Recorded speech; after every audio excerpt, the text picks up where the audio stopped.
It's a Minimalist Monday edition of Optimal Living Daily, episode 1228, The Elements of Living Lightly by Babauta of ZenHabits.net. And I'm your narrator, Justin Malik, reading you blogs every single day of the year to help you live a more meaningful and happy life. And that's with permission from the websites. And a quick reminder that Optimal Relationships Daily is back. Jocelyn was off on maternity leave, but she and the show are back again. It'd be awesome if you can show some support over there. Simply subscribing to it is a great way to do that. That's the podcast Optimal Relationships Daily. For now, let's get right to it as we optimize your life. The Elements of Living Lightly by Babauta of ZenHabits.net. Quote, "Whatever the present moment contains, accept it as if you had chosen it." Eckhart Tolle. Today, I'm going to suggest a small change in mindset that could change your life. I won't keep you in suspense. Here it is. Think of nothing that happens as either good or bad. Stop judging and stop expecting. It's a tiny change. All you have to do is say, that wasn't good or bad. It just happened. It just is. It's tiny, but it takes practice. And amazingly, it can knock you on your ass. Why? Because with this little change, you will no longer be swayed up and down depending on whether good things or bad things happen to you, whether people and their actions are good or bad. You will learn to accept things as they are and move within that landscape mindfully. You will no longer expect good things to happen or bad things, but will just take things as they come and be content with whatever comes. This means you'll no longer be disappointed or unhappy. Quote, "When people see some things as beautiful, other things become ugly. When people see some things as good, other things become bad." Lao Tzu.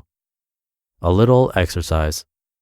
Think of something good that happened to you recently and how it affected your mindset. Now think of something bad that happened and what that did to your mindset. Now imagine that neither event was good and neither was bad. They simply happened, existed.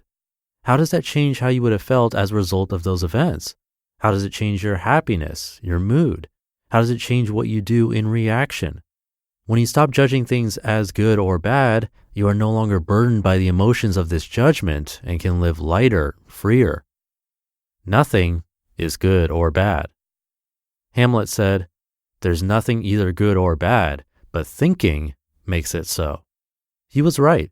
Without the human mind, things just happen and they are not good or bad. It's only when we apply the filter of our judgment that they become good or bad, beautiful or ugly. A weed is only a weed when we don't like it.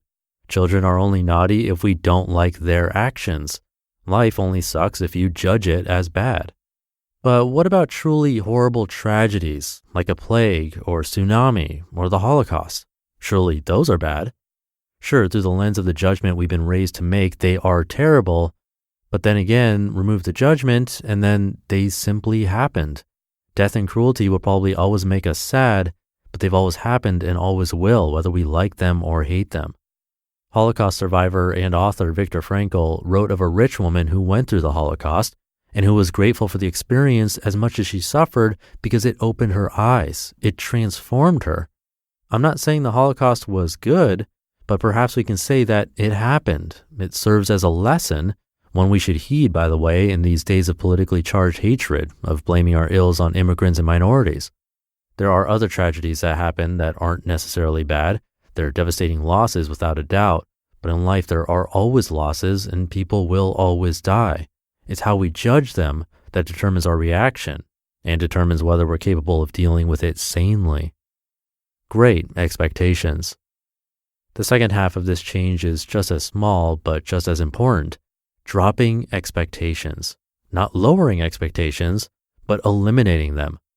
Think about it. When we have expectations and things don't go the way we expect, which happens quite often as we're not good prognosticators, we are disappointed, frustrated. It's our expectations that force us to judge whether something is good or bad. When you expect something of a friend, coworker, family member, spouse, and they don't live up to that expectation, then you are upset with them or disappointed. It causes anger. But what if you had no expectations? Then their actions would be neither good nor bad, just actions. You could accept them without frustration, anger, or sadness. What if you went on vacation to a place you had high expectations of and it wasn't what you thought it'd be? You'd be bitterly disappointed, even though it's not the fault of that place. That's just how the place is. It's your expectations that are at fault. When people disappoint you, it's not their fault. They're just being who they are. Your expectations are at fault. The why. But why make this change? Why should we stop judging? Why should we stop expecting? Because judgments stop us from understanding and can ruin our happiness. When we judge, we don't seek to understand. We've already come to a conclusion. If we stop judging, we allow ourselves to try to understand, and then we could take a much smarter course of action because we're better informed by our understanding. Judging makes us unhappy. So do expectations. When we leave judgment behind, we can live in the moment, taking what comes as neither good or bad, but simply what is.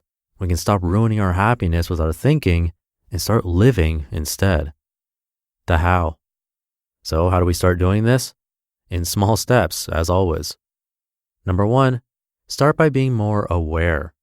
Throughout the course of the day today, note when you make judgments, note when you have expectations, and when things don't live up to them. Over time, you'll notice this more and more and be much more conscious of these types of thoughts. Number 2, pause each time you notice a judgment or expectation. Take a breath. Then tell yourself, no expectations, no good or bad. Repeat this, letting go of the judgment or expectation. Number 3, seek to see things as they are and to understand. Be curious as to why things are the way they are, why people act the way they act. Investigate, empathize, and try to put yourself in people's shoes. See the landscape of your life as it actually is, without the filter of judgments or expectations. Number 4, take what comes. Experience it in the moment. React appropriately without overreacting because it isn't as you hoped or wanted. You can't control life or others, but you can control how you react. Number 5, accept. When things happen, understand why they do without judgment and accept them as they are. Accept people for who they are. Accept yourself without judgment as you are. This takes practice. And number 6, know that the present moment being as it is also contains infinite possibilities. And those possibilities are opened up once you see things as they are without judgment or expectations. You just listened to the post titled The Elements of Living Lightly by Babauta of Zen Habits.net. He has a great post on working 2 jobs. Jocelyn is going to narrate that this week on Optimal Relationships Daily. Jocelyn is back after having a baby, and it'd mean a lot to her and me if you could check out her show where she narrates similar content more slanted towards relationships. Again, that's Optimal Relationships Daily. Please check that out. But that'll do it for today. Have a great day and start to your week. Thank you for being here, and I'll see you tomorrow where your optimal life awaits. Hey, this is Dan from the Optimal Finance Daily podcast, which is a lot like this show, except more focused on personal finance. Justin handpicks the best posts he can find from blogs and authors like Ramit Sethi, Mr. Money Mustache, and more, and I read them to you 5 days a week. So if you enjoy this podcast, come on over and subscribe to Optimal Finance Daily too. And together, we'll optimize your financial life.